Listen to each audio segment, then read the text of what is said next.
जय हिंद विद्यार्थी मित्रांनो, वनरक्षकाच्या 99 जागा, उमेदवार 13,000.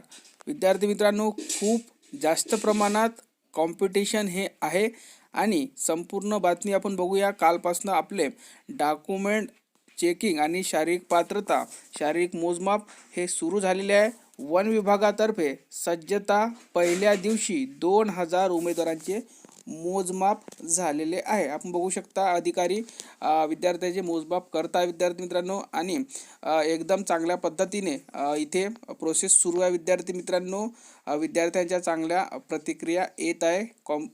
तर बघा, नाशिक आणि नगर विभागातील वनरक्षक पदाच्या 99 जागांसाठी 13,952 उमेदवारांची भरती प्रक्रिया सुरू झाली असून पहिल्या दिवशी सुमारे 2,000 उमेदवारांचे शारीरिक मोजमाप आणि कागदपत्रांची तपासणी करण्यात आली.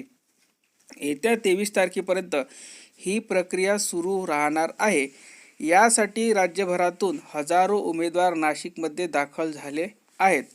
गेल्या वर्षी ऑगस्टमध्ये घेण्यात आलेल्या लेखी परीक्षेत 13,952 विद्यार्थ्यांनी 45% जास्त अधिक गुण मिळवल्याने भरतीसाठी ते पात्र ठरले आहेत. या उमेदवारांना टप्प्याटप्प्याने प्रक्रियेसाठी बोलण्यात आले आहे. त्र्यंबक रोडवरील वन विभागाच्या कार्यालयात शुक्रवारी पासून उमेदवारांच्या या प्रक्रियेला सुरुवात झाली. या भरती प्रक्रियेसाठी राज्यभरातून हजारो युवक नाशिकमध्ये दाखल झाले असून सकाळी 7 वाजेपासून या प्रक्रियेला प्रारंभ झाला. त्र्यंबक रोडवरील अरण्य संकुल येथे शारीरिक पात्रता आणि कागदपत्रे तपासणीसाठी कक्ष उभारण्यात आले आहेत. सकाळी 7 वाजेपासून 700च्या 3 बॅचेस उमेदवारांनी चाचपणी करण्यात आली. येत्या 23 जानेवारीपर्यंत ही प्रक्रिया सुरू राहणार आहे. अनुसूचित जाती, अनुसूचित जमाती आणि SBC या प्रवर्गासाठी ही भरती प्रक्रिया राबवली जात आहे. या ठिकाणी 13 कक्ष हे शारीरिक मोजमापसाठी उभारण्यात आले आहे, तर 50 कक्षांवर कागदपत्रांची तपासणी करण्यात आली.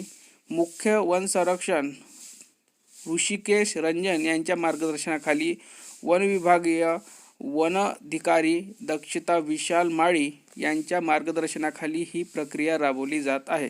उमेदवारांची संख्या हजारोच्या घरात असल्याने भरती प्रक्रिया राबवण्यासाठी अधिकारी कर्मचारी यांची नियुक्ती करण्यात आली आहे. तर क्रीडा विभागाचे अधिकारी तसेच जिल्हा रुग्णालयातील डॉक्टरांची टीम यांची मदत घेण्यात आली आहे.